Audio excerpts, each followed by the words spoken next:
Señores, gracias por continuar esta mañana con nosotros aquí en Enfoque Matinal. A esta hora de la mañana tenemos ese enfoque internacional que hacemos cada 15 días con Eliades Acosta Matos y Sara Simón. Eliades, buenos días. Hola, buenos días. ¿Cómo amaneces? Bien, mirando bueno, al vamos mundo. a ver de inmediato cómo está nuestra compañera, la periodista Sara Simón, que está en Quito, Ecuador. Sara, buenos días. Hola, muy buenos días, Eri, muy buenos días, Eliades, buenos días a todos. ¿Tienes frío ahí por cómo vas? ¿Cómo está la temperatura ya? Pues aquí en Ecuador por la mañana siempre tenemos fresquito, estamos en torno a 10 graditos, 12 grados, depende del día, y a medida que va avanzando el sol llegamos a tener temperaturas de 22, o sea que tenemos todas las estaciones, dicen los ecuatorianos. Ah, bueno, pues muy bien, aquí no te imaginas el calor que está haciendo. Bueno, pues comenzamos de inmediato, Eliades, vámonos con Sara, que es la que nos pone en la mira todos los hechos relevantes que ocurren en el mundo. ¿Cómo nos vamos hoy? Cuéntanos. Bueno, comentaros de inicio que aquí en Ecuador, donde me encuentro, se habla muchísimo de la prohibición de salida del país del vicepresidente Jorge Glass, que está siendo investigado en la trama de corrupción que conocéis bien en Dominicana, del caso conocido como Odebrecht. Aquí en Ecuador se está hablando mucho de eso. Efectivamente, ayer vimos, Eliades, que por el caso de Odebrecht al vicepresidente de la República de Ecuador le han puesto impedimento de salida del país. Él ha dado unas declaraciones, él considera que esto es un caso mediático, de persecución política, que no hay fundamentos, pero al menos pocos esperaban que ocurriera eso en Ecuador, ¿verdad, Sara? Bueno, hace tiempo que se está hablando de la implicación de Jorge Glass en el caso de Odebrecht. De hecho, hay gente que dice que era el candidato preferido por Correa para sucederle y que finalmente se decidió que fuese el vicepresidente precisamente por eso, porque podría haberse manchado por el caso de corrupción. O sea, que de alguna manera no es sorpresa del todo, pero sí que el país está muy dividido entre los que piensan, como dices, que es una persecución mediática contra él y los que opinan que realmente está involucrado en esta trama de corrupción. Hay unos audios que mostraban que un tío suyo que está actualmente en prisión al menos negociaba en su nombre y negociaba con Odebrecht, que es esa multinacional brasileña que, como ustedes saben, llevó y profundizó los tentáculos de la corrupción en varios países de América Latina, incluido el nuestro, República Dominicana. Eliades, en el caso de Glass. Mira, he dicho en otras ocasiones que Odebrecht es una herramienta geopolítica perfecta, que si no hubiese ocurrido los interesados en desestabilizar gobiernos en América Latina lo hubieran inventado. O sea, sin duda hay un mecanismo, un hervidero de corrupción alrededor de Odebrecht, pero yo pienso que eso también se dejó avanzar para registrarlo. Ya no se manda a un político, al hombre del maletín, ahora se manda al hombre de los videos y las grabaciones. Por lo tanto, una buena parte de lo que estamos viendo tiene que ver con acciones que o se dejaron pasar o se están aprovechando para ello. En el caso de Glass concreto, Glass es una persona muy cercana a Correa. En mi opinión, la operación contra Glass va dirigida contra Correa y evitar que pueda volver a la política, como hay una operación similar en marcha contra Lula y como hay una operación similar en marcha contra Cristina Fernández de Kirchner. Por lo tanto, yo me mantengo a la expectativa, no creo lo que dicen los medios a pie juntilla, esperemos ver las pruebas que tienen y esperemos ver la solución del problema. Bueno, y Sara, nos vamos ahora con un tema internacional que nos muestra que a veces los países desarrollados pueden confrontar miserias similares a los países subdesarrollados, sobre todo cuando del clima se trata. Y qué irónico, en el gobierno de un presidente que no cree en el cambio climático. Sí, efectivamente, estos días sin duda una de las noticias internacionales que más se han visto en todo el mundo ha sido el huracán que está asolando Estados Unidos. Se trata de una de las tragedias medioambientales más fuertes que ha enfrentado el país. Hemos visto las calles de Houston convertidas en ríos, tejados prácticamente, solo podíamos ver tejados, los pantanos desbordados, unas tremendas imágenes que, como dices, sorprenden en un país como Estados Unidos y viniendo de un presidente que, como bien dices, no cree en el cambio climático. Dentro de esta catástrofe mediática, Donald Trump no se ha visto exento de críticas. Como siempre, ha sido muy criticada su actividad en las redes sociales, las declaraciones que ha hecho. Incluso se ha criticado la indumentaria que llevaba Melania Trump, la primera dama, para visitar el lugar de la catástrofe.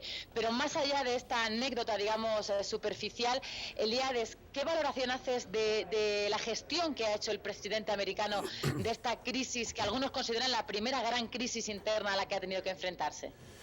Bueno, yo creo que Donald Trump no sale de una crisis para entrar en otra. De hecho, su gobierno será recordado como un gobierno que tendrá récord Guinness en crisis en el menor tiempo posible.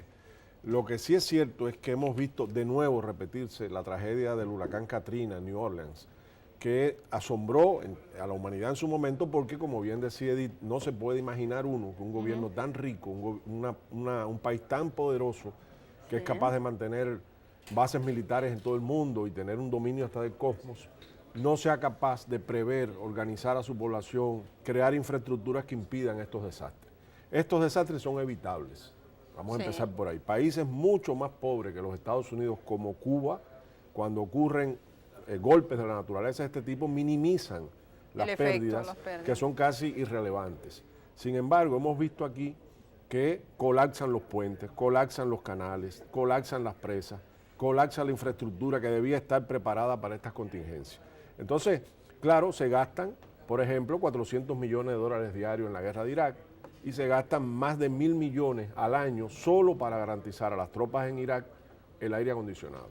Por lo tanto, más de 1.000 millones. Estamos hablando de que si todo eso se dedicase al beneficio del pueblo norteamericano, que a fin de cuentas es el contribuyente que paga el gobierno, estas cosas no ocurrirían. Que la gente no es una prioridad. No es una prioridad y eso es sumamente preocupante, porque es un país que da lecciones al mundo de que debe ser la prioridad la gente. Bueno, Sara, por supuesto que ningún enfoque internacional por estos días pasa sin que lleguemos a Venezuela. Pues sí, antes de la llegada del huracán, Donald Trump tuvo tiempo de imponer fuertes sanciones a la economía y al sistema financiero de Venezuela.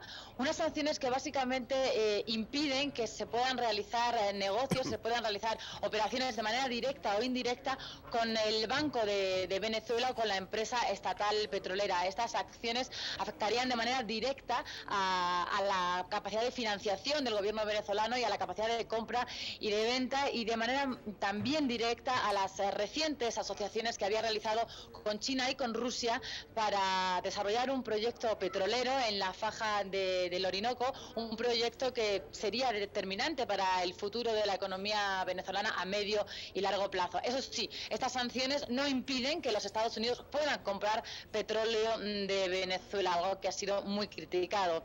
Nicolás Maduro ya ha condenado estas sanciones, ha dicho que son ilegales y ha pedido una investigación para que se juzgue a aquellos que de alguna manera hayan solicitado, hayan contribuido a que se impongan estas sanciones. Recordemos que Julio Borges, el presidente de la Asamblea Nacional, había realizado una gira internacional pidiendo a diferentes bancos del mundo que no realizasen operaciones con Venezuela.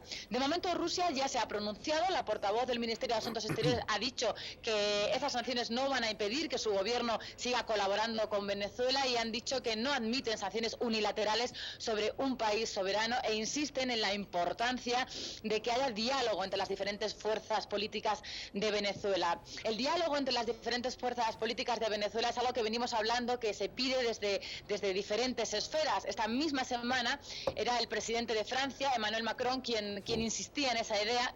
Esta vez con una novedad, ha endurecido su discurso calificando al gobierno de Maduro como de una dictadura. Elías, ya hemos conversado en otras ocasiones que Venezuela le está tocando jugar un papel determinante en la guerra ideológica que se está librando a nivel internacional, y hace apenas 15 días comentábamos que los líderes latinoamericanos habían dicho al vicepresidente norteamericano que no iban a permitir una intervención militar en Venezuela, algo que parece lejos de la realidad, pero que sin embargo en Venezuela se está viviendo como una amenaza real. Hemos visto en estos días al ministro de Defensa pedir a los venezolanos que estén preparados para defender su nación y realizar una serie de ejercicios militares que dice que van a seguir repitiendo. Elías, ¿crees que más allá de esta guerra económica contra Venezuela es posible que veamos próximamente una intervención militar contra el gobierno de Nicolás Maduro? Y, por supuesto, ¿qué valoración haces de estas sanciones de Donald Trump y sus posibles consecuencias? Sara, estas amenazas son reales. Quiere decir, no está fuera del alcance normal de la política norteamericana desatar una intervención militar en cualquier país que considere hostil o que afecte sus intereses. Ahora mismo con esta crisis en Houston, que es el corazón petrolero de los Estados Unidos, es el estado de Texas, seguramente Estados Unidos seguirá hablando la retórica de las sanciones, pero importará más petróleo de Venezuela que nunca para evitar que se le disparen los precios, porque ha sido afectada su industria nacional en este campo.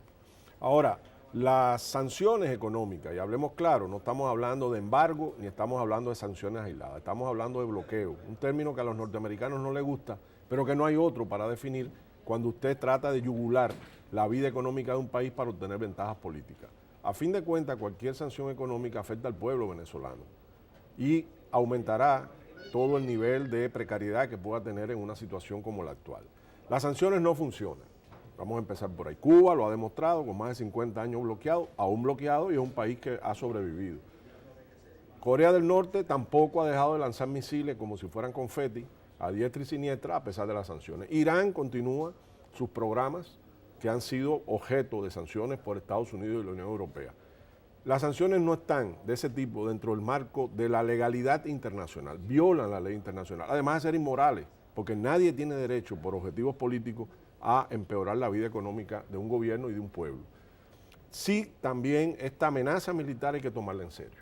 Esos mismos países como México y Chile, que ahora rechazan la posibilidad ante los Estados Unidos de México y Colombia, y Chile también, pero sobre todo México y Colombia, de que haya una intervención militar, fueron los mismos que el director de la CIA, Mike Pompeo, reconoció que estaba en negociaciones con esos países para lograr un cambio de gobierno en Venezuela. Entonces hay una doble moral, una doble política, un doble rasero, se dice que no se apoya, pero se está conspirando por debajo para lograr el derrocamiento de un gobierno constitucional. Por lo tanto, sí hay que tomarse en serio las amenazas, ojalá no ocurran, pero ese pueblo es un pueblo unido y ese es un pueblo aguerrido, es un pueblo de libertadores. Quiere decir, lo he dicho otras veces, una aventura militar en Venezuela desatará un incendio que llegará por Centroamérica a los propios Estados Unidos. Y eso nadie lo quiere y a nadie beneficia. Bueno, decías de las medidas económicas, de las sanciones que no han funcionado en países como Cuba, mencionaba el caso de Irán. Lo que pasa es que uno ve, por ejemplo, en el caso de Cuba, no tenía una situación social de la naturaleza que tiene Venezuela, con una oposición, gente en la calle. En el caso de Irán digamos que hay un control social más alto. Esto es como echar un poco más de leña a un fuego que ya está demasiado intenso en el caso venezolano. Mira, en el caso de Cuba, al principio de la revolución no había la unidad monolítica, que de luego las propias medidas obligaron. Porque esto es algo que hay que decir también. Cuando tú estás bajo presión y bajo acoso, tú te unes, sobre todo si está en juego la integridad de la nación y de la patria. Y lo que están provocando estas medidas es la radicalización del proceso venezolano. Están reeditando el mismo guión que ocurrió con Cuba. La revolución cubana en sus inicios no fue una revolución que se proponía hacer unos cambios socialistas profundos ni radicales. Fue la hostilidad norteamericana a partir de la aprobación de la ley de reforma agraria, que afectó grandes intereses económicos de compañías norteamericanas, la que obligaron a la revolución a radicalizarse. Es lo que va a pasar en Venezuela. Las sanciones van a crear problemas, ellos van a defenderse, van a buscar alternativas como la buscó Cuba en su momento, van a sobrevivir y van a tratar de mantener la gobernabilidad del país, pero se van a radicalizar. Entonces los Estados Unidos parece que están destinados a radicalizar las revoluciones del continente americano. Vamos de inmediato con un tema al que nosotros veíamos con cierta sorpresa, la decisión del presidente de Guatemala de expulsar a un funcionario designado por Naciones Unidas en un acuerdo que se llegó, un acuerdo muy peculiar e interesante ese proceso, porque es de combate a la impunidad y la corrupción, un experimento que en Guatemala parece ha dado resultados. Así que, Sara, tú desde Ecuador, que estás más cerca, ¿cómo lo ves? Pues la verdad que ha sido una sorpresa, ¿no? La decisión de Jimmy Morales de prohibir, de declarar persona non grata y decretar la salida del magistrado Velázquez, que era una persona que, como dices, se había convertido en un símbolo de la lucha contra la impunidad en Venezuela. Él era el jefe, perdón, en Guatemala, él era el jefe de la Comisión Internacional contra la Impunidad en Venezuela, dependiente de Naciones Unidas, y justo, qué casualidad, había decretado un levantamiento de la impunidad del presidente para poder investigar una posible financiación ilegal en su campaña. El pueblo ha salido a la calle, se han concentrado en las plazas, se han cortado las carreteras, se concentraron frente a la Corte Constitucional, que finalmente protegió al magistrado y ha parado la orden del presidente. Varios ministros y altos funcionarios han dimitido, pero será la justicia la que en los próximos días diga si finalmente Velázquez tendrá que abandonar el país. Este organismo dependiente de Naciones Unidas era el que precisamente había investigado al anterior presidente y había determinado que había sido uno de los gobiernos más corruptos de Guatemala después de los gobiernos militares de la dictadura de 1985, que permitió que precisamente Morales, alguien ajeno al mundo de la política, llegase al poder, apoyado por los militares conservadores. Algunos dicen que este comité en realidad es una manera de colonialismo imperialista suave y que dicen que hay que acabar con esa intervención. Elíades, ¿crees que estamos ante el final del gobierno de Morales o estamos ante el final de la lucha contra la impunidad en Guatemala a través de este organismo? ¿Crees que en los próximos días vamos a ver un levantamiento social en Guatemala? Guatemala es una nación precaria que tiene una historia terrible de guerras con más de 200.000 muertos en la parte de la confrontación militar en Centroamérica y que además no ha resuelto los problemas de pobreza, exclusión que provocan un éxodo masivo de centroamericanos a los Estados Unidos. Por lo tanto, un gobierno que además esté cuestionado por prácticas ilegales de corrupción es un gobierno extremadamente frágil de cara a la situación que se está presentando en Guatemala. Yo no creo que llegue al extremo de un levantamiento popular, porque tampoco las causas son de forma tal que no haya cauces por donde resolver mediante otros métodos la contradicción, pero sí creo que los días del gobierno guatemalteco están contados, de esta actual administración. Creo que le va a ser muy difícil, casi imposible, capear este temporal. Creo que además demuestra que hay unos procesos de judicialización de la política centroamericana y en el continente nuestro muy raros, que están viendo cosas realmente inéditas, como una especie de mecanismo o de aparato que ya se ha puesto a funcionar, donde hay un momento que hay una denuncia de prensa, se filtra información de corrupción, se activan ONGs que tienen que ver con la parte judicial, a su vez esas activan la prensa y esas activan a la sociedad a través de la prensa. Entonces ese ciclo se está repitiendo una y otra vez en los países y eso es muy preocupante, hay que seguirlo analizando porque creo que ahí detrás hay intereses que no se ven y recordemos que decía Juan Bosch con razón, en política lo importante es lo que no se ve. Bueno, pues Sara, muchísimas gracias, qué bueno compartir contigo esta jornada matutina. Nos encanta cómo te ves, pensando nosotros en el calor que tenemos acá. La envidiamos. Te envidiamos, vamos a ver cuándo te hacemos la visita. Eso, estoy esperando vuestra visita, ya sabéis que estáis todos invitados. A Ecuador o en España, donde me encuentre, ya sabes que voy cambiando de país. De país en país. Gracias, Sara. Y muchísimas gracias, Elíades. Gracias a ti, Edith.